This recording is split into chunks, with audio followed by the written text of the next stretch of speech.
Entonces, les voy a dar una breve presentación de quienes participan hoy en el seminario. Empezamos con el director del documental, que es Nicolás Díaz Magaloni. Nicolás es storyteller, cineasta y periodista mexicano, es estadounidense, que está basado entre California y Ciudad de México. Es director creativo de ECO, que es una iniciativa que usa arte y tecnología para empoderar a jóvenes en defensa de áreas naturales protegidas, muy relacionado con el documental que vamos a ver hoy. Él se graduó de la Universidad del Sur de California en la Escuela de Artes Cinematográficas y se especializó en cine documental. Ha trabajado para Los Ángeles, distintos proyectos para Los Angeles Times y para el Museo de Historia Natural también de Los Ángeles, ¿no? Emilia Díaz Magaloni, que también participó en la elaboración del documental. Ella es líder de investigación. Emilia está pues, basada en México, sigues en México, ¿verdad, Emilia?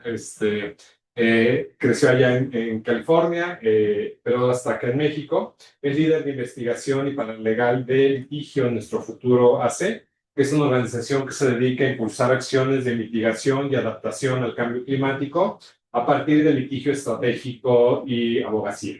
¿Sí? Ella ha tenido distinta experiencia en el Center for Justice and Accountability y el Ella Baker Center for Human Rights.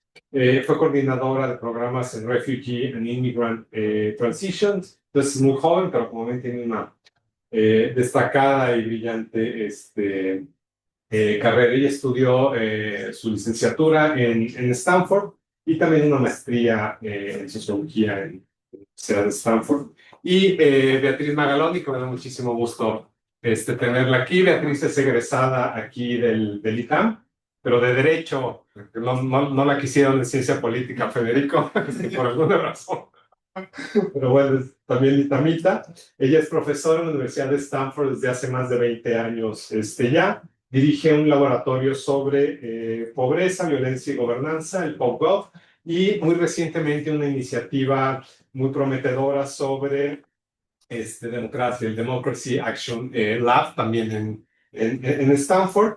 Tiene, digamos, una larga y muy brillante carrera. En 2023 le dieron el premio de Estocolmo en criminología, que es como el equivalente al premio Nobel, pero en área de criminología. Y en 2023 ganó Beatriz ese premio. Entonces, bueno, ya sin más este preámbulo, la agenda es Nicolás nos platica cómo fue la idea, cómo fue el desarrollo del documental. Luego proyectamos el documental. Nicolás nos va a hacer favor porque tiene mejor calidad que tiene él. Y después del documental pasamos ya a comentar un poquito, sobre todo implicaciones del documental.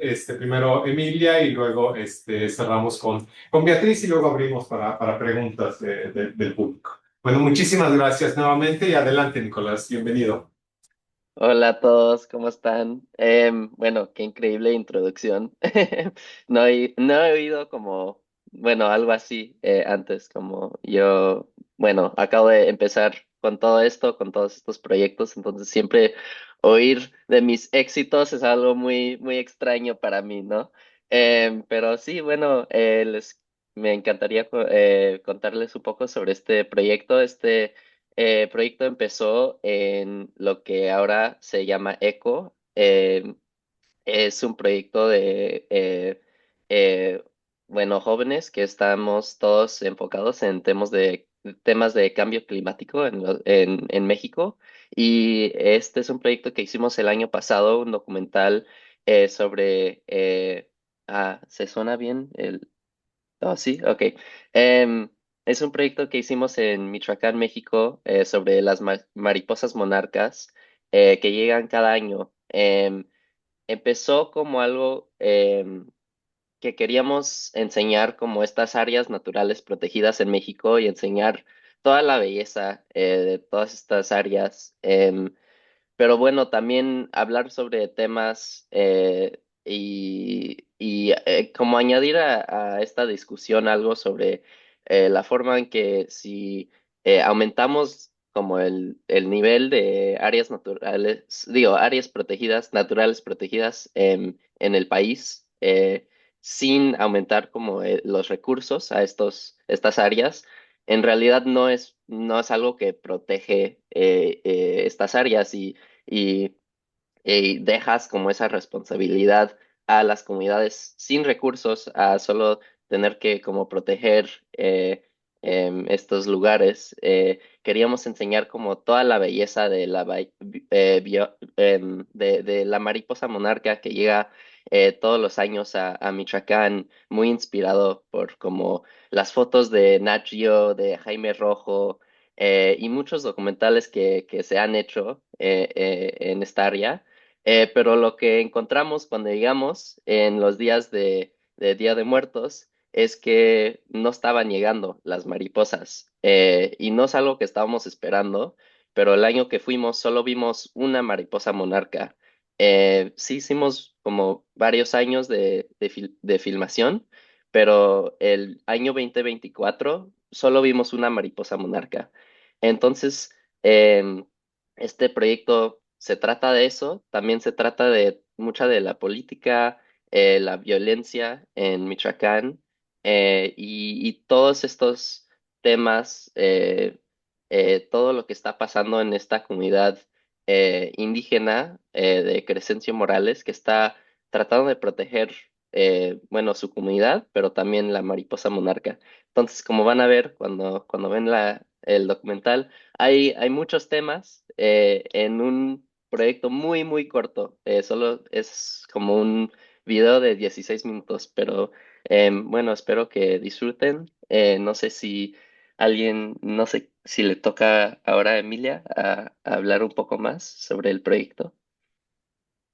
Sí, si quieres, lo proyectamos ahora, Ok, Nicolás, y sí, luego ya perfecto. pasamos a Emilia y Beatriz.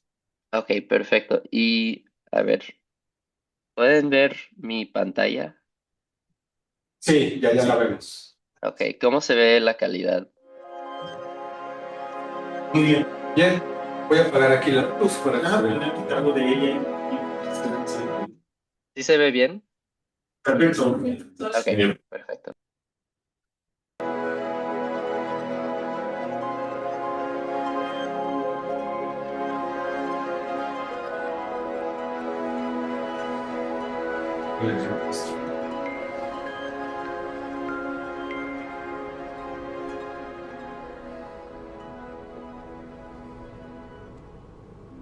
En nuestra cultura mexicana hay muchas definiciones para la mariposa. Por ejemplo, los purépechas la consideran como el alma de los muertos. Los mazaguas como las cosechadoras o las novias del sol. Tomamos mucha seriedad a la parte de que son el alma de los muertos. Entonces, cuando un ser querido de nosotros fallece, lo esperamos con mucha alegría para el tiempo de noviembre, que aquí en México celebramos el Día de los Muertos. Es como si viniera nuestro ser querido a visitarnos y por eso la recibimos con tanto cariño, con tanto amor y la recibimos como si estuviera el presente realmente entre nosotros.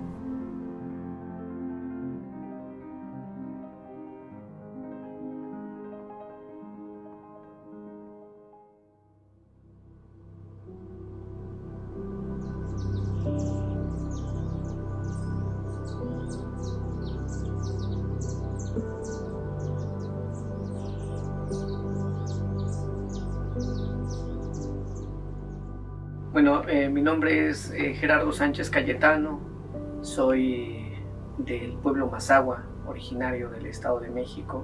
El pueblo Mazahua se encuentra dentro, o su territorio está dentro, es parte del bosque. Está también dentro de esta área natural protegida que tiene el gobierno, que es la Reserva de la Biosfera Mariposa Monarca.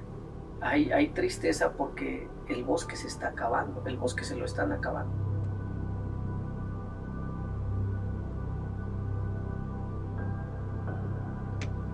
El territorio de Crescencio Morales fue saqueado forestalmente hace más de 30 años que inició eso y duró como unos 10 el saqueo, pero en complicidad con los mismos habitantes de aquí, porque no tenían empleo, porque pues era dinero rápido vender árboles. Pero la experiencia de nosotros como pueblo al dejar las montañas sin árboles, no había ni lagartijas, no había ni moscas, nada había, por el calor que se sentía en esta zona. Mi nombre es Erasmo Álvarez Castillo, soy habitante de Crescencio Morales.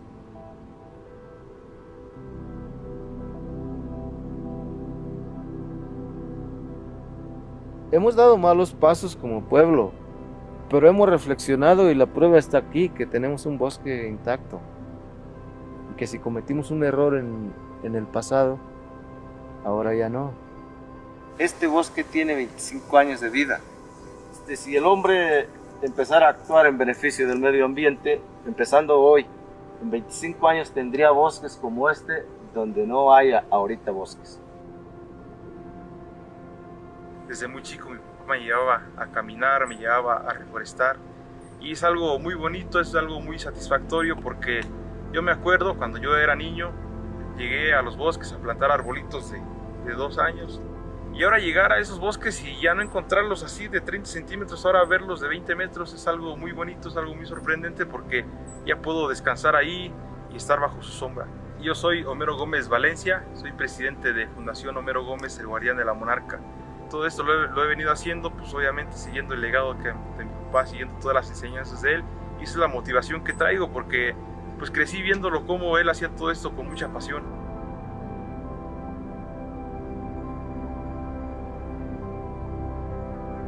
...27, 28, 29, 30... ya la mariposa, los cielos Mazaguas efectivamente eran mucha mariposa, mucha, arriba del cielo. Hace tiempo ya trabajando en radio, me adentro a la zona Mazahua del Estado de México y platico con una abuela. Algo estamos haciendo mal. Alguien nos está castigando. Porque ya la mariposa no llega, ya los muertos no vienen. La mariposa ya se retrasa mucho. La mariposa viene llegando el 10, el 11, el 12 de noviembre. Ya cuando los muertos, la festividad ya pasó. La abuela lo decía, algo estamos haciendo mal.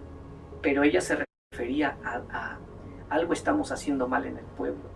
Cuando la realidad más bien viene este tema del cambio climático, está acelerando, está retrasando la llegada de la mariposa monarca. Pero eso solamente lo saben las abuelas, porque ya las nuevas generaciones ya no ven a la mariposa como es. Ya no la ven como los difuntos, porque ellos no vieron volar sobre los cielos Mazaguas en esta temporada a los muertos. Es una maravilla de la naturaleza, es la mariposa viajera, la cosechadora, el alma de los muertos, las novias del sol, y es patrimonio de la humanidad.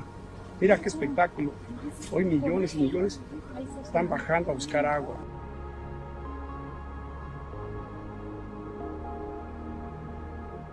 He perdido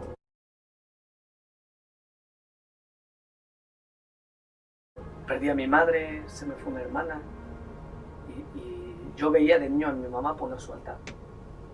Ponía su altar y decía, este es para tu abuelo que nunca lo conocí, este es para tu abuela que nunca la conocí.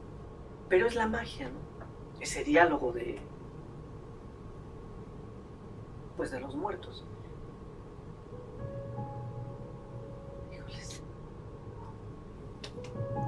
Entonces, ahora, por ejemplo, me toca a mí. Yo guardo el conocimiento ahora. Yo tengo que esperar a mi madre y tengo que esperar a mi hermana. Nos decían las abuelas, el camino que ellos recorren es larguísimo. Entonces, cuando llegan, tienes que ofrecerle un vaso de agua primero. Tienes que prenderle su vela. Oye, pero la vela, ¿por qué? Es para que alumbre su camino de donde viene, porque viene de un lugar muy oscuro. Vienen hambrientos, hay que prepararles su comida y se les prepara la comida. Hay que poner copal. Porque me decían las abuelas, o mi madre también decía, es que si tú no pones nada, pues el muerto va a regresar triste. Entonces yo tengo que poner mi altar. Es a fuerzas que tengo que poner el altar. Es como si cuando tú esperas una visita, ¿no? alguien que quieres mucho va a decir, pues va a llegar, y de repente tú no estás mostrando ese sentimiento. ¿Por qué pongo el altar? Pues porque tengo que esperarla.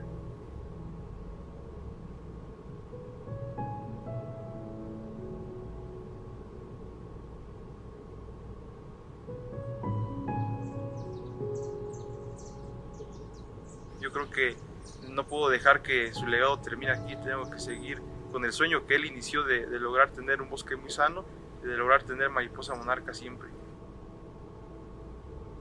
Vamos ahora a México porque la violencia en ese país sigue cobrando víctimas lamentablemente, y una de las más recientes es Homero Gómez, un activista que administraba el santuario de la mariposa monarca en Ocampo, Michoacán.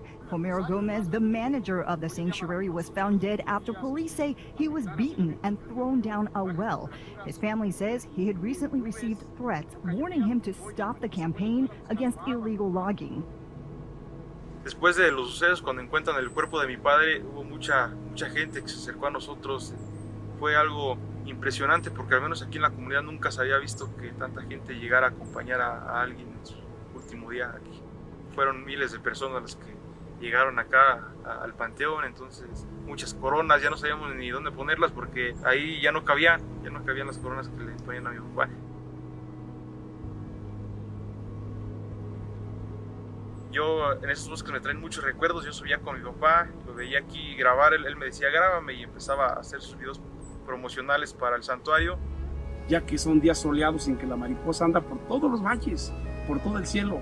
Nomás chequen arriba, chequen acá en los árboles de Uyamel. Ahora subir al bosque ya no con él físicamente, llegar a la colonia de mariposas monarcas y ahora estar rodeado de miles de mariposas monarcas, siento muchas emociones porque sé que ahora a lo mejor mi papá ya no está conmigo físicamente, pero sí viene a visitarnos ahora representando a millones de mariposas monarcas.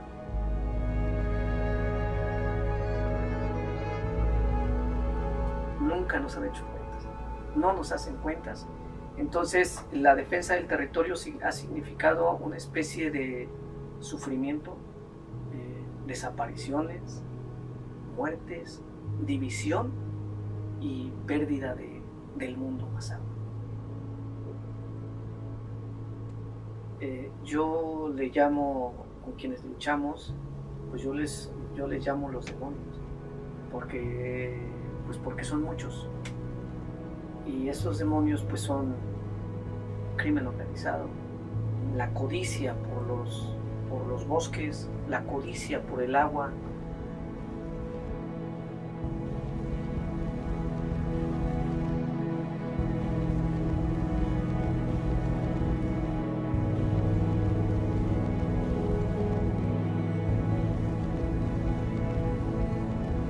Cuidamos los bosques para beneficio propio, pero también para beneficio común con los demás habitantes del país, porque el agua que llevan de aquí les sirve a muchos seres humanos en las ciudades.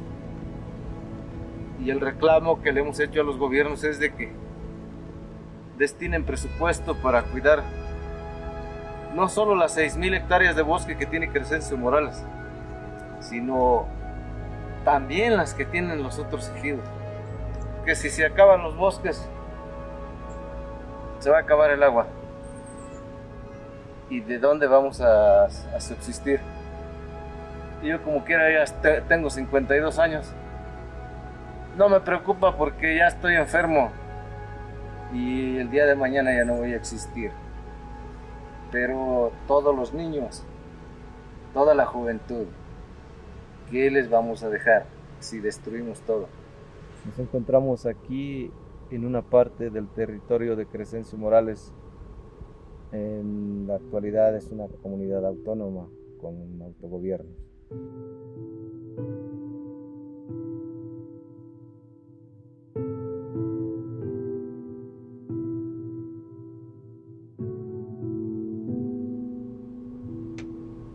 El motivo de darle una forma diferente de organizarnos fue que se vivía mucha inseguridad en nuestro territorio. Nunca el municipio nos protegió como ciudadanos.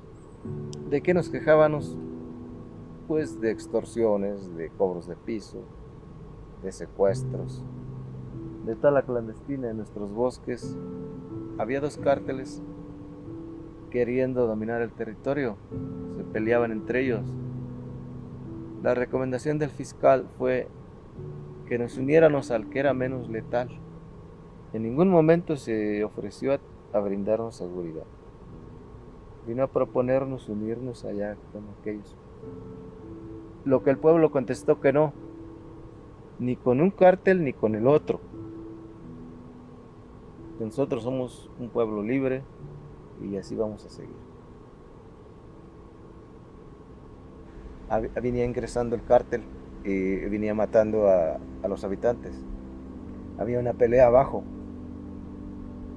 Y al sonar la alarma el 17 de enero del 2021, empieza como una batalla interna de nosotros contra la gente invasora. Es bien difícil. Es triste tener que tomar un arma para defender tus hijos o tu pueblo cuando tenemos instituciones que deberían hacerlo. Muy al norte, donde hay bosques como este, se parecen a este, yo he ido y los he caminado. La mariposa vive ahí, morirían si se quedan. Pero el instinto de sobrevivir, el pensamiento del insecto, que piensa yo creo que más bien que nosotros, hace viajar. No sé cómo reconocen el territorio porque llegan aquí. Allá en la carretera hay 5 árboles en una curva. Ahí llegan cada año un montoncito de mariposas. ¿Cómo saben que las otras llegaron ahí el año pasado? Nosotros pudiéramos aprender en cuanto a la sobrevivencia. Por eso les decía yo, si hubiera una amenaza de aquí a 50 años, ¿cómo la podemos prevenir? Las mariposas ya saben que va a nevar, se mueven. Nosotros sabemos que de aquí a 50 años, si no hay bosque, ¿qué va a pasar? ¿Y qué estamos haciendo?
Muchas gracias por la proyección, Nicolás.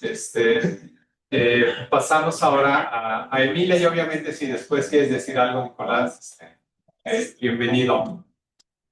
Adelante, Emilia, bienvenida. Hola, ¿sí me escuchan? Va, pues muchas gracias por tenernos acá y bueno, espero que les haya gustado el documental. Ahorita pues ya salió tanto en El País y en como cortos salió también en la sección de los en el LA Times. Entonces también pues después de esto les podemos pasar el link para que también pues lo vean por allá y lo puedan, si les gustó y quieren mandárselo a sus amigos o lo que sea, pues también. Y como Nico dijo, esto es un parte de un proyecto que se llama ECO, que pues es expresión colectiva por la naturaleza, que nace detrás de una problemática que es pues algo que yo he enfrentado mucho trabajando en sociedad civil y en el tema de cambio climático, que es muy difícil comunicar cambio climático y el tema ambiental en una forma que emocione o que lleve a pues acción, que te quieras involucrar en estos temas.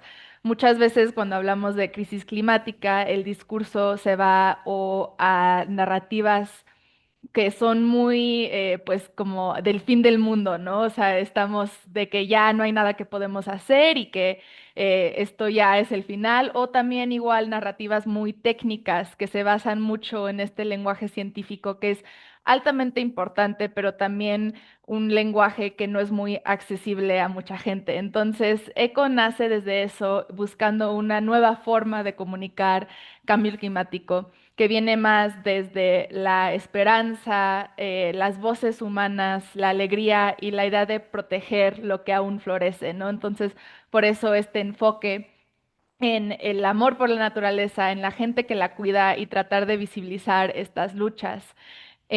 También algo que es muy bonito y hay que resaltar es que después de filmar este documental, pues en 2024 solo vimos una mariposa monarca, pero en 2025 se duplicó otra vez la población de la mariposa monarca en Michoacán, gracias a esfuerzos de conservación. Entonces es muy importante resaltar que pues los esfuerzos de conservación sí funcionan y sí es importante cuidar a nuestros bosques por tantas razones, ¿no? Que tratamos de documentar también en este documental, también por las razones del agua, de la gente que vive de estos recursos, ¿no? Em, lo que sí hay que también enfatizar es que aunque se duplicó la población, la monarca ahora sí se retrasa mucho en su llegada y eso sí es a raíz de pues varios diferentes problemas, ¿no? O sea, hay el tema de, porque la monarca no hace esta migración larguísima desde Canadá y entonces puede ser también un tema de las pesticidas que usan en Canadá, el tema del cambio climático. No es exactamente seguro porque se está retrasando, pero seguramente tiene que ver con estos cambios que hemos visto ahorita en el mundo, en nuestros ecosistemas, ¿no? Entonces, pues este proyecto fue un poco el inicio de ECO. Y ahorita, y fue como una experiencia muy interesante también en adentrarnos en esta comunidad autónoma en Michoacán, conocer a la gente de Crescencio Morales y entender esta parte súper esencial de la protección ambiental en México que está súper ligada a la gente que vive en estos territorios, porque como Nico resaltó, hay muy poco presupuesto en realidad para la protección de las áreas naturales protegidas en México. Entonces, la conservación que vemos viene de verdad de estas comunidades. Y gracias al manejo del presupuesto directo que se le otorgó a la comunidad de Crescencio Morales, ellos pudieron invertir más en la conservación de sus bosques y de esta forma replantaron su bosque en 25 años y la mariposa regresó a su comunidad. Que haya mariposas, esto me lo dijo un biólogo sobre los bosques, quiere decir que es un bosque muy saludable, ¿no? Es algo que nos indica que es un bosque que pues es muy saludable, muy biodiverso, igual que también el micelio también es una de esos indicadores, pero las monarcas pues también. Y fue a través de este manejo del presupuesto y también del reconocimiento que en un momento Crescencio Morales sí taló todo su bosque y ellos vivieron las afectaciones de eso y se dieron cuenta que era mucho mejor tener bosque que no tener bosque, ¿no? Entonces, también hay el tema de pues la seguridad y que pues México es de los países más peligrosos en el mundo para ser defensor ambiental, ¿no? Entonces también eso es algo que se retrata en esta historia con la muerte de Homero Gómez, que la gente que está protegiendo estos recursos, que son los que hacen el manejo de las tierras, también son altamente vulnerables a pues, todo lo que es la violencia y el tema de seguridad. el narcotráfico en México, ¿no? Entonces hay muchos temas que pues no sé, hay muchas cajitas que puedes ir abriendo a través de este tu documental, entonces también me encantaría saber qué son sus preguntas, qué les interesó sobre todo esto que se fue retratando. Y pues invitarles también a conocer más de nuestro proyecto, buscar nuestro futuro o eco en Instagram, estamos en redes sociales. Y ahorita seguimos con esto, con esta idea de crear más documentales que vienen desde la voz de las personas, que retratan esta idea del amor por la vida, el amor por la naturaleza. Y la gente que la cuida, ¿no? Entonces, ahorita, de hecho, yo y Nico estamos trabajando en un documental en un tema diferente sobre la protección del Golfo de California, pero que en realidad tiene muchísimos paralelos a lo que también hemos visto en Crescencio Morales, estos temas de la conservación, de la violencia, que pues en una forma siempre están como, pues no sé, como que se cruzan siempre cuando empiezas a hablar de la protección del medio ambiente en México, ¿no? Entonces, pues muchísimas gracias y se lo paso a Beatriz.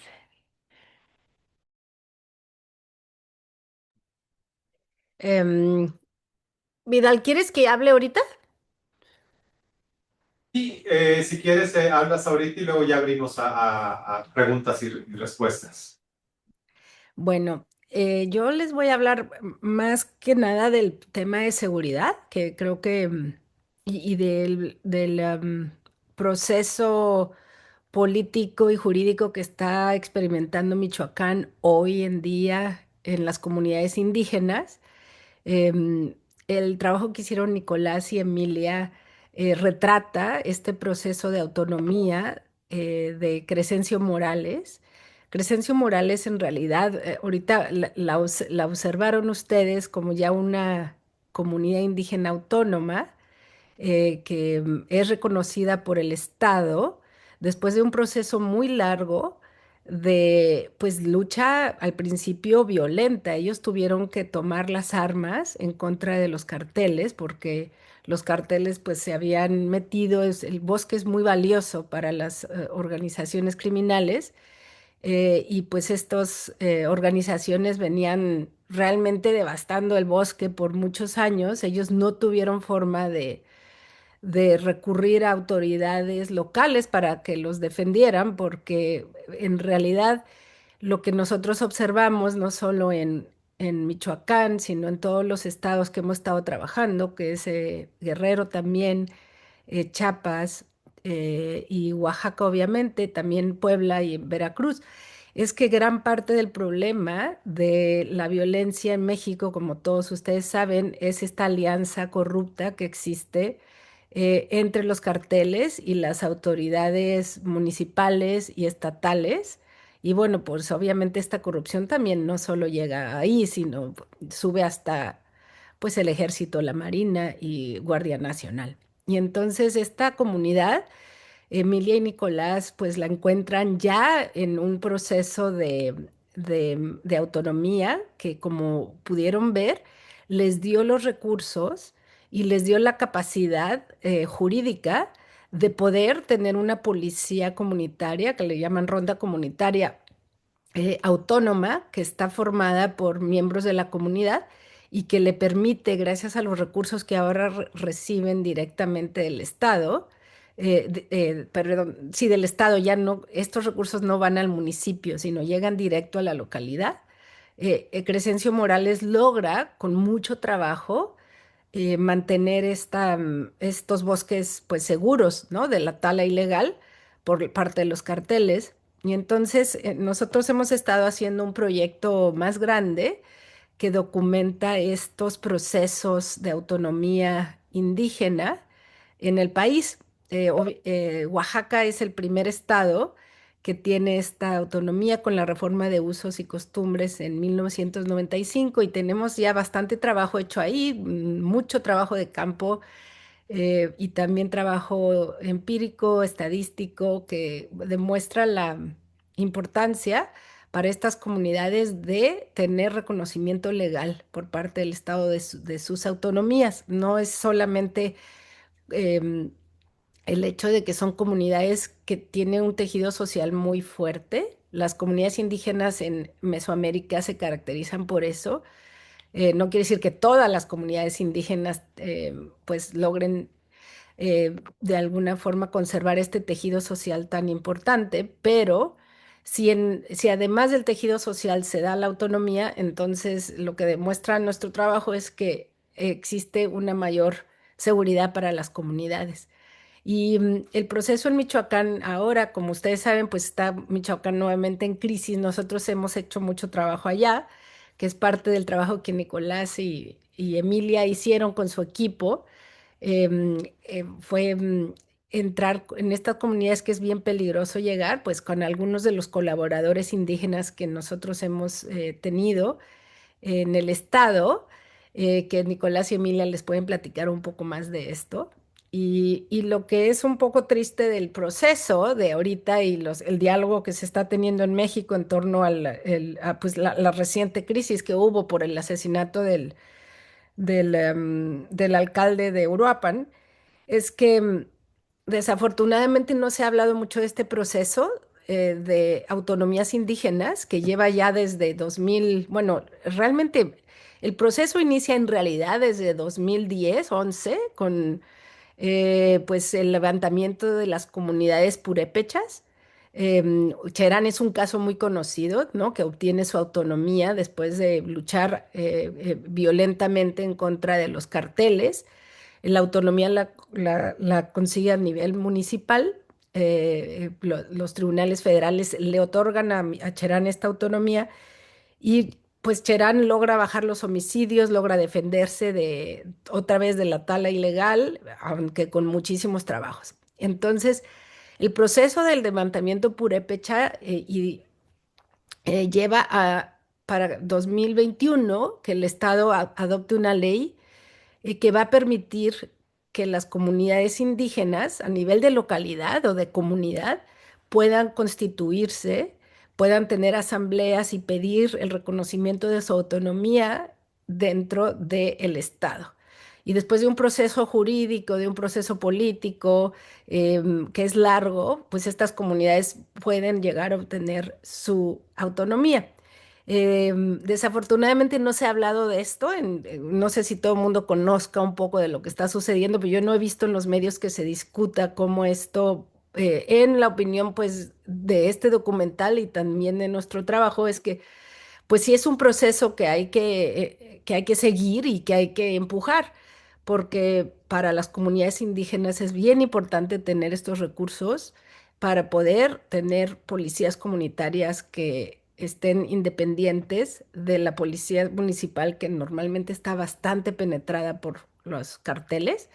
No quiere decir que todas las comunidades van a lograr el éxito de Crescencio Morales, pero sí nosotros estamos convencidos de que es algo que México debería de contemplar. No hay forma de que el Estado mexicano tenga presencia de fuerza pública en todos los territorios donde los carteles quieren penetrar.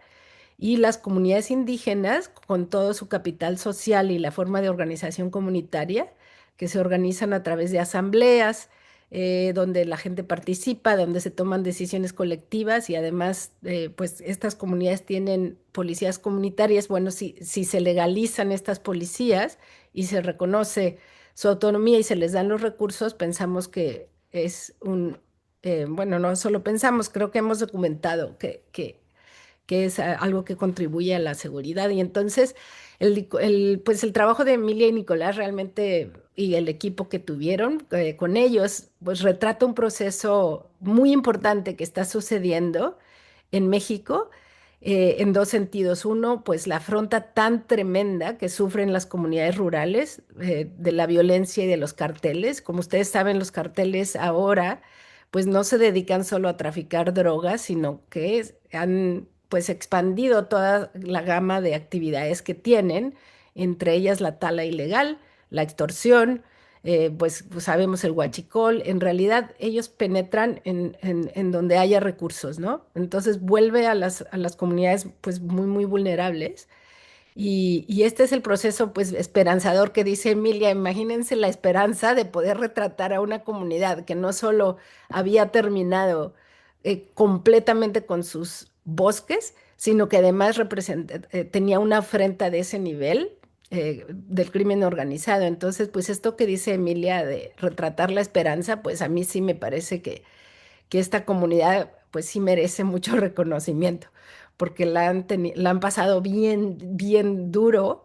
Ellos nos platicaban, bueno, no a mí, porque ellos hicieron el trabajo de campo, yo no estuve con ellos allá, pero Emilia y Nicolás les pueden platicar, pues de cómo tuvieron que pelear directamente, cómo tuvieron que tomar las armas. Y pues hoy en día eso era ilegal antes de que tuvieran su autonomía. Hoy en día, como ustedes pudieron ver, la policía es legal y si se defiende de los cárteles, pues no los van a meter a la cárcel, porque ellos tienen derecho de defender a su comunidad. Entonces, pues ese es el comentario. La verdad es que me parece que en el documental lograron como retratar un proceso bien complejo, porque además es los bosques, es la migración, es la violencia y es como el significado espiritual para estas comunidades de estas mariposas. Muchísimas gracias. Ahora abrimos a preguntas, comentarios que tenga alguien del público. Sí, adelante. Pues es algo que empezó el Plan Michoacán de seguridad, ¿no? Después de la matanza de Carlos Manso y todo ese rollo. Y en ningún lugar escuché hablar también pues, de fortalecer a estas comunidades, ¿no? Se habla más acerca de esa descentralización de seguridad, o al revés, este país pinta ahí como hacia un modelo de seguridad más centralizado y a lo mejor no sirve, ¿no? Y ahorita ya que tiene la fiscalía, como que parece amasar más poder Claudia en ese lugar. Y por un lado supongo que dar algo de confianza porque a lo mejor y resuelve el problema, pero siento que se están yendo completamente en la dirección opuesta a lo que tú mencionas, ¿no? Entonces, ¿qué opinas al respecto? ¿Y crees que hay esperanza del lado de Harfush o alguien así o no? Mira, me parece que aquí voy a hablar, Emilia y Nicolás, porque ustedes pueden hablar muy bien de todo el proceso artístico y de todo lo de la parte comunitaria de Crescencio Morales, entonces no quiero interrumpirlos, pero esta pregunta sí creo es muy directa a este tema de seguridad. Yo pienso que sí se está ignorando con este proyecto centralizador, se está ignorando dos puntos muy importantes. Uno es que, en mi opinión, se debió haber entrado en Michoacán con una afronta mucho más directa a incluso el gobernador, pero también muchos presidentes municipales que en realidad están coludidos con el crimen organizado. Y esto debió haber sido una de las principales acciones que se tomaran desde el principio. De eso no se habló, se le mandó más recursos al gobernador en lugar de decir, a ver, te vamos a poner a investigar y te vamos a poner a un lado. Todo el mundo en Michoacán sabe que este gobernador está asociado fuertemente, y como muchas otras personas, no solo él. O sea, yo no estoy solamente nombrándolo a él, ¿no? Y segundo, este proceso comunitario se ignoró. O sea, como yo digo, no hay forma de que el Estado mexicano tenga presencia en todo lugar. Esta centralización, o sea, se trató de lograr con la Guardia Nacional, pero la Guardia Nacional no tiene capacidad en realidad. Entonces yo sí creo que es un tema complicado porque por un lado sí se habla ciertamente de este problema de tener tantos municipios en México con tantas policías, que es algo que complica mucho, ¿no? El proveer seguridad. Esto yo sí coincido con eso, pero por otro lado, si se quisiera totalmente centralizar la seguridad, entonces se pierde esta capacidad de proveer seguridad a nivel comunitario. Entonces, en realidad lo que es complejo en México es que no toda comunidad tiene esa capacidad. O sea, hay algunas comunidades que la tienen porque tienen realmente un tejido social, como yo mencionaba, bastante denso, que sí les permite tener, estas policías, las rondas comunitarias son parte de la comunidad, ¿no? No es de que, y es mucho más difícil que se corrompan porque hay muchos mecanismos de vigilancia y de control por parte de la comunidad a estas policías. O por ejemplo, en Oaxaca tú cumples 18 años y ya por eso tienes la obligación de ser topil, que eso significa policía comunitaria. Todo hombre casado en Oaxaca, en su comunidad indígena, que sea de usos y costumbres, tiene obligación a participar como topil. Y la comunidad, a través de la asamblea comunitaria, tiene capacidad de controlar el desempeño de estas policías. Entonces, realmente la capacidad de estas comunidades de estar vigilando y de estar proveyendo seguridad es muy alta. Y desafortunadamente en este plan de Michoacán se ignoró. Se ignoró por completo, o sea, ellos debieron haber dicho, ni siquiera se reconoció. Existe ya un proceso que viene caminando desde 2021. Como yo decía, ya creo que son 40 comunidades ya reconocidas, y no es que más, porque ahorita puedo perder el dato. Y yo pienso que con este nuevo plan, esto tiene el riesgo de suspenderse. Entonces sí pienso que es un problema. Dime. Bueno, justo para un proyecto de vida, hablé de la tala ilegal de los árboles en la Ciudad de México y llegué a una entrevista con un biólogo y él me comentó, bueno, él está en el sur y está haciendo investigación por el Tren Maya y él decía que básicamente todo el cedro y caoba que había en Calakmul, en la reserva de la biosfera, ya no existe y lo que queda está en los huertos mayas, que justamente son las comunidades mayas que se han encargado de preservar ese tipo de madera preciosa. Y, o sea, mi duda es, o sea, ¿cómo fortaleces a la comunidad? Pero también, o sea, creo que no hay que lavarle las manos al Estado. O sea, ¿cómo se juntan esas dos cosas? O sea, porque, claro, sí creo que, o sea, incluso él me comentaba que la verdad es que el trabajo que hacen las comunidades es mucho mayor que la que hace el Estado, porque no tienen presupuesto para realmente estar. Y me decía, como incluso hay 3 inspectores de la Profepa en un área de casi 10,000 hectáreas, entonces como que no existe la capacidad estatal y tampoco creo que sea un tema que les interese tanto porque no, o sea, no fortalecen la Semarnat. Entonces, y aunque Alicia Bárcena podemos decir es muy capaz y que no sé qué, o sea, creo que no va a caminar si no hay presupuesto. Entonces, justamente esa es mi pregunta, o sea, ¿cómo juntas las dos cosas? Emi, tú has estado pensando mucho en esto.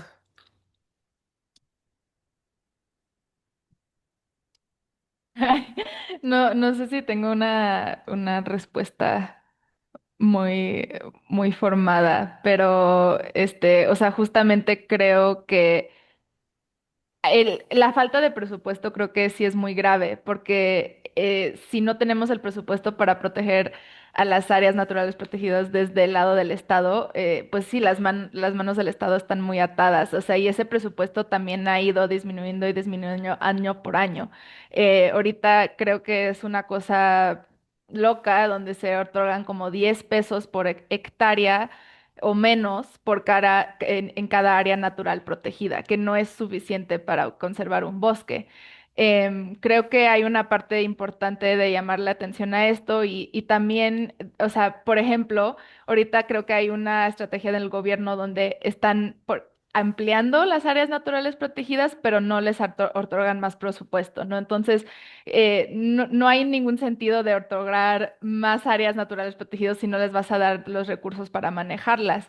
Al mismo tiempo, pues estamos viendo justamente el gobierno también promover cosas como el plan Sembrando Vida, que hemos visto que en realidad, pues, es un programa que no funciona para la conservación, de hecho, crea más deforestación.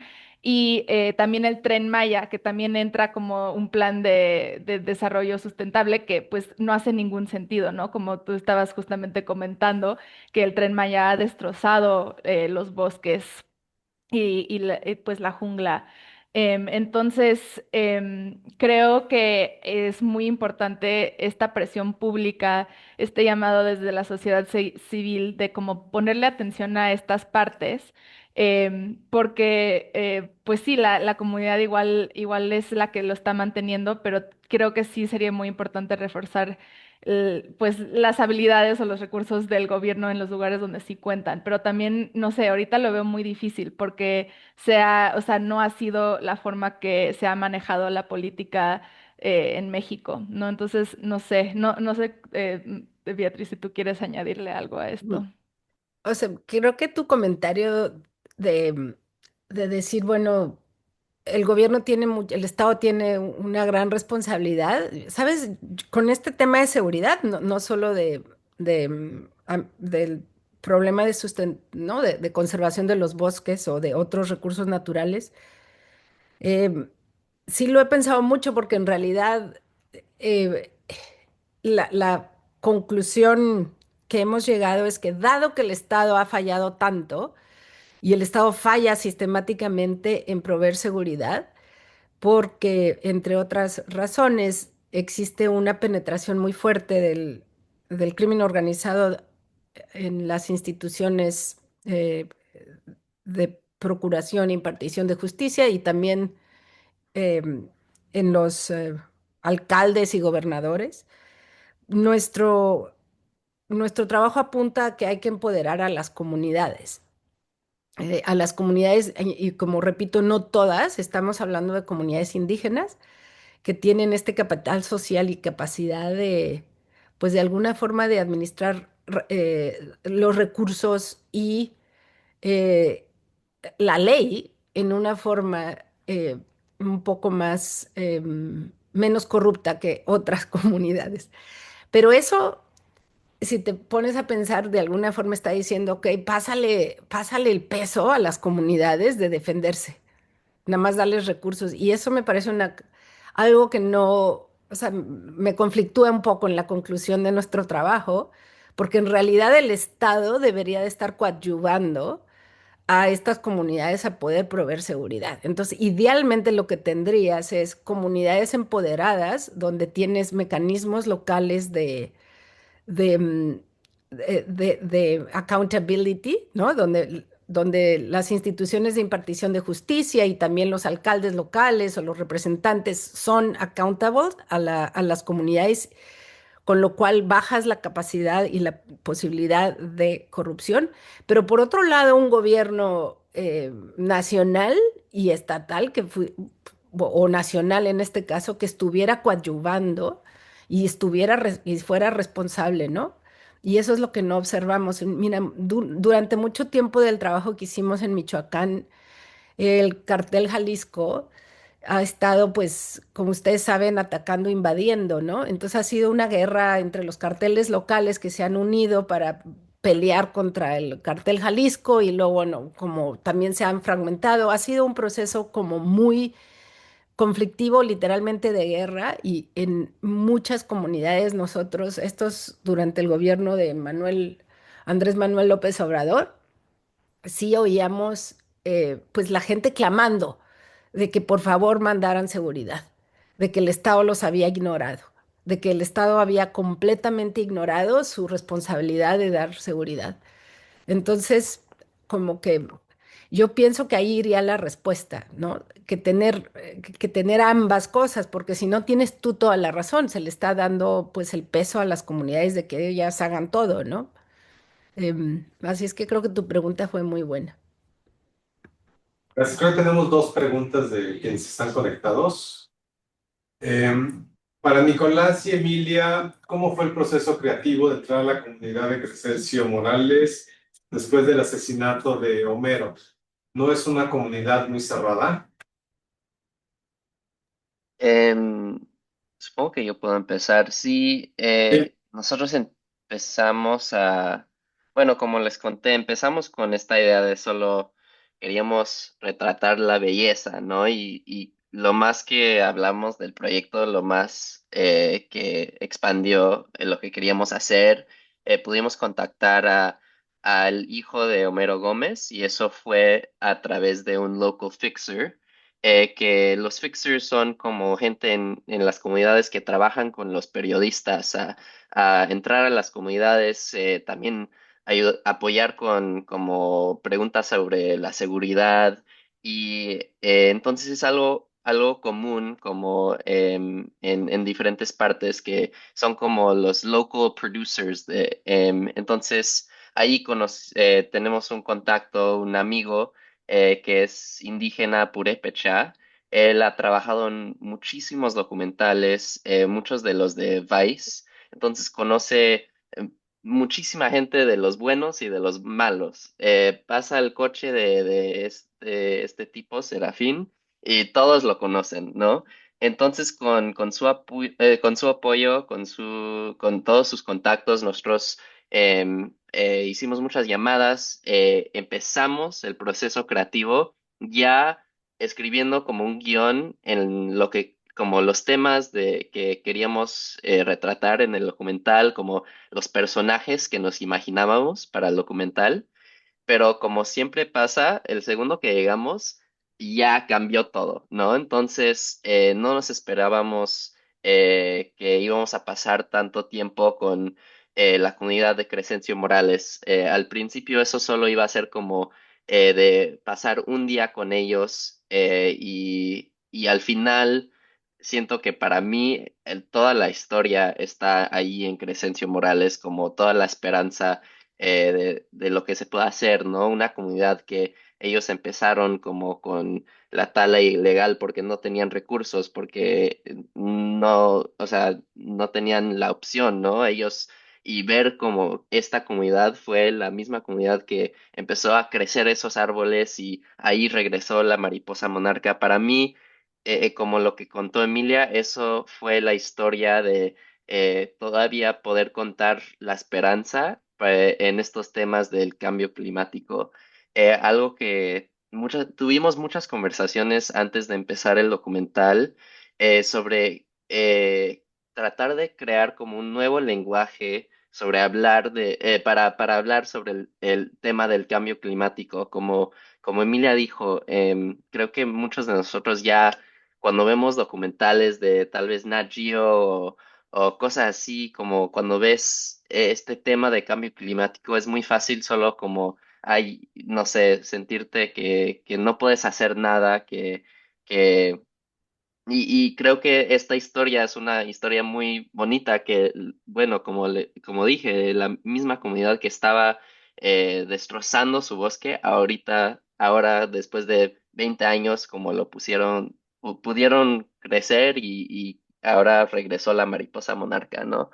Y solo también para el proceso creativo, al final creo que pasamos, ¿qué fue, Emilia? Creo que 3 días en la comunidad filmando, también un viaje anterior de creo que también 2 o 3 días.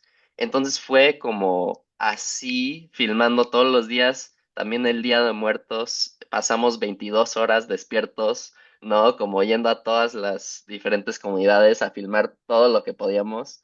Y construimos toda la narrativa en la edición. Eso fue realmente después como eh, habían muchas diferentes versiones de este documental y empecé editando en noviembre del año pasado y todavía seguía obsesivo con este documental con unos ajustes hasta el final de noviembre de este año. Entonces fue un proceso muy largo y con sí muchos cambios. Sí, también como para añadirle a eso del proceso de como el tema de la seguridad, pues este documental en serio no sería posible sin Serafín, que fue nuestro fixer y el del que hablaba Nicolás. Él nos abrió muchísimas puertas para hacer este trabajo en una forma también segura. Y también fue muy interesante llegando a Crescencio Morales, tuvimos que tener una junta con como el consejo del pueblo, porque ellos, o sea, antes de cualquier filmación, ellos tenían que decir si estaban dispuestos a que nosotros sentáramos a la comunidad. Entonces, eso también fue una experiencia muy, muy bonita. Llegamos, pues ya casi ya de tarde, en la tarde, y estábamos ahí como en el centro. comunitario que tienen y nos juntamos ahí con varios de los líderes de la comunidad y fue pues un diálogo así de que ellos nos empezaron a contar su historia, nosotros de por qué estábamos aquí y ese fue como el momento, como dijo Nico, cuando nos dimos cuenta como aquí está la historia, como esta es la historia que queremos retratar y vale mucho la pena pues seguir aquí con ellos, ¿no? Entonces, pues trabajando en este tipo de comunidades y mi mamá también lo conoce muy bien, es que pues necesitas ese tipo de em, como permiso, ¿no? O sea, como no puedes nomás entrar sin que la comunidad te dé el permiso de la entrada. Y lo que también es impresionante de estar en un lugar como Crescencio Morales y supongo que este es el caso de las comunidades autónomas que pueden tener este nivel de seguridad en una, o sea, es como rarísimo también este sentimiento de estar en este lugar tan pacífico cuando sabes que alrededor de todo eso es tierra caliente y es increíblemente peligroso, ¿no? Entonces ese sentimiento de estar como en esta burbuja de paz, pero que al mismo tiempo sabes que esa paz se podría romper en cualquier momento, ¿no? Entonces es un sentimiento muy extraño y también es la realidad de, pues, de mucho de México, ¿no? Entonces como que muy interesante y creo que también nos aprendimos mucho en ese proceso para poder seguir haciendo este tipo de trabajo documental en otras comunidades. Buenísimo. Nos queda tiempo para dos preguntas más. Creo que hay una ahí en el chat. La pregunta es, ¿hay alguna innovación de política pública en el mundo que podría exportarse al caso mexicano para financiar y dotar de capacidades a estas policías comunitarias? Algo como una alianza público-privada o el 3x1 de Sedesol en los 2010.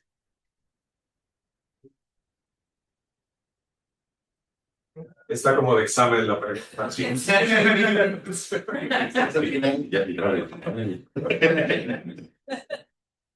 Ya quisieran que trabajo. Bueno, como en México existe una variación muy interesante, una varianza de la cual aprendimos mucho. Por ejemplo, la crack en Guerrero es un experimento muy interesante. También hemos hecho trabajo ahí. Guerrero, como ustedes saben, es un estado muy difícil, es un estado muy peligroso y esta zona de la montaña es una zona de indígena donde existe esta policía comunitaria que se llama la CRAC y existen casas del pueblo que administran justicia. Y es lo mismo que decía Emilia, esta sensación, nosotros llegamos allí, hicimos trabajo de campo, pudimos de hecho manejar de noche, totalmente te sientes en una burbuja pacífica, en una zona en donde alrededor todo está súper violento. La diferencia con Oaxaca es que en la CRAC solamente está reconocida su autonomía de la policía comunitaria, pero no hay autonomía de los alcaldes. O sea, los alcaldes son electos como por un sistema de partidos, no tienen autonomía del Estado, ¿no? No son necesariamente todas indígenas tampoco. Entonces hay una lucha constante entre la policía comunitaria y las autoridades constitucionales. Incluso Guerrero quiso eliminar la CRAC. Hubo alguna decisión por parte de la Suprema Corte en contra de la CRAC. Y pues la última vez que estuvimos ahí nos dijeron, miren, o sea, sí, nos están queriendo tumbar esto legalmente, pero la legitimidad de la CRAC y del movimiento es tal que no hay forma de que nos tiren, ¿no? Eh, esto, esto, esto nuevamente enfatiza la importancia para estas comunidades indígenas, o sea, nuestro trabajo en este caso se enfoca en comunidades indígenas de estas autonomías de sus policías comunitarias. El problema de la CRAC es que tampoco tiene recursos directos. Entonces, la experiencia es muy distinta con Michoacán, porque Michoacán ahora lo que está haciendo es, por un lado, reconocer que si la comunidad es indígena y puede constituirse como autónoma, va a recibir recursos directos y por otro lado van a poder elegir tanto a sus policías como a sus representantes locales con procedimientos autónomos. Entonces los vuelve en realidad en términos prácticos como mini municipalidades, ¿no? Son como casi municipios indígenas. Ahora yo les digo, tengo la sensación de que con esto se va a frenar el proceso. Vamos a ver cómo sigue. Y Oaxaca, por otro lado, donde desde 95 se reconoce la autonomía a nivel municipio. Y entonces eso sí es muy distinto, porque es el alcalde que se elige por procedimientos indígenas y además la policía municipal, que está constituida por topiles. Em, Esta varianza ya para nosotros es súper rica, ¿no? Poder entender las distintos efectos de este tipo de diferencias institucionales. Yo creo que si nosotros vamos fuera de México y también vemos, hay procedimientos de autonomías en Bolivia, en Ecuador, hay procedimientos en Perú, ¿no? En mismo Guatemala. Y en realidad siempre hay, en Colombia hay una experiencia muy, muy, muy interesante. Y entonces parte de, pues, el interés que yo tengo de este trabajo que hemos llevado sobre comunidades indígenas es explorar esta pregunta que ustedes están aquí, quien la pregunta, ¿no? ¿Cuáles son las experiencias internacionales? Pero sí les digo que en general hay una lucha muy fuerte por no reconocer estas autonomías, ¿no?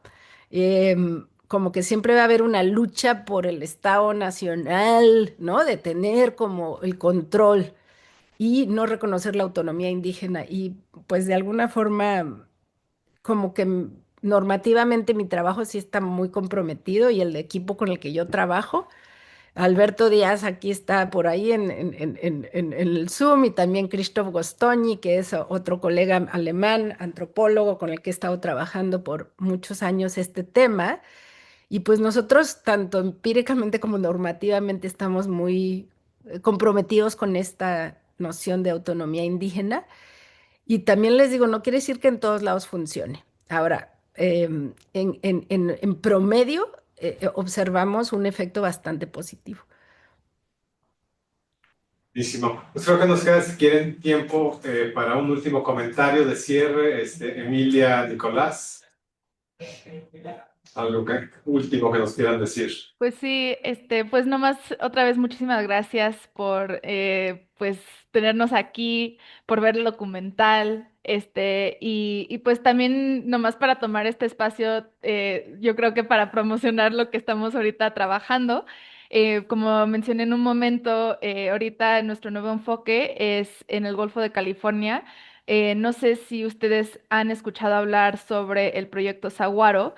Es un megaproyecto de gas que están buscando construir aquí en México, pero es un gas, pues es un gasoducto y una planta de licuefacción que extrae gas desde Texas, lo exporta por México hacia Asia. Entonces no tiene ningún beneficio a México y pues lo peor de todo es que lo buscan hacer en el Golfo de California, que es pues reconocido como el acuario del mundo. 39% de los mamíferos marinos habitan en estas aguas, y ahorita estamos trabajando con comunidades en el Golfo de California para una nueva serie documental que se llama Guardianes del Golfo, que busca retratar pues historias similares a las de Crescencio Morales, también diferentes en otros sentidos, sobre esta problemática, sobre la gente que vive de la pesca, del ecoturismo, sobre las comunidades indígenas que resisten en el Golfo, que lo quieren ver florecer y protegido y que no quieren este tipo de proyecto en México, ¿no? Entonces, pues eso esperamos estar publicando eso próximamente, y pues esperemos que nos sigan y que les toque verlo en algún momento. Y también invitarlos a cualquiera de ustedes como estudiantes si están interesados en estos temas, en trabajar más en este medio que es pues un poco entre el activismo, la política pública y el arte, pues a también mandarnos un mensaje. Pues siempre estamos buscando colaboradores, gente joven especialmente que les interese estos temas y que les gusta pues adentrarse en estos mundos, ¿no? Entonces, nomás para decir eso. Perfecto, aquí ya sabes que es tu casa, Emilia. Todo lo que quieran presentar, promocionar, ya sabes que aquí está abierta las puertas. ¿Puedo comentar? Sí, adelante. Hola, muchas felicidades por el documental del Proyecto Saguaro. La verdad es que tiene muy poca participación en medios, entonces yo mi trabajo lo he analizado y los comentarios de la presidenta hacia este proyecto han sido, se van a discutir después o esto no es mi competencia. Entonces, la verdad, muchas felicidades por el análisis del Proyecto Saguaro. Sí, ahorita que lo mencionaste me salió, sí, yo lo estaba investigando. Entonces, cualquier cosa, pues sí me gustaría escuchar ver su documental. Buenísimo. Nicolás, adelante. Bueno, solo igual, muchísimas gracias por tenernos. Y si quieren compartir el documental, se los mandé en el chat. También ahí escribimos, si quieren buscar en redes, estamos expresioncolectiva.mx. También el sitio web, ecoxnuestrofuturo.mx. Síganos, vamos a seguir trabajando en diferentes proyectos. Ahorita para este año tenemos el apoyo de Nat Geo, entonces muchos de nuestros proyectos van a ser a través de ellos, con su apoyo. Y sí, queremos seguir haciendo documentales en cada comunidad que en el Golfo de California. Ya fuimos a Sonora, en el desemboque de los Seris, en la comunidad indígena ahí. Y también pasamos tiempo en Baja California del Sur. Entonces, si quieren seguir y apoyar, y también hacemos muchos talleres en Ciudad de México, entonces, por favor, sí, quédense en contacto y nos encantaría si quieren unirse a la causa. Lo que queremos hacer es construir como una red de jóvenes de juventudes que todos nos importa como proteger a México, a proteger nuestro país tan bello con todos estos temas de el cambio climático, y también tratar de construir este nuevo lenguaje todos juntos para platicar de estos temas. Bueno, y de nuevo, solo gracias por tenernos. Muchísimas gracias.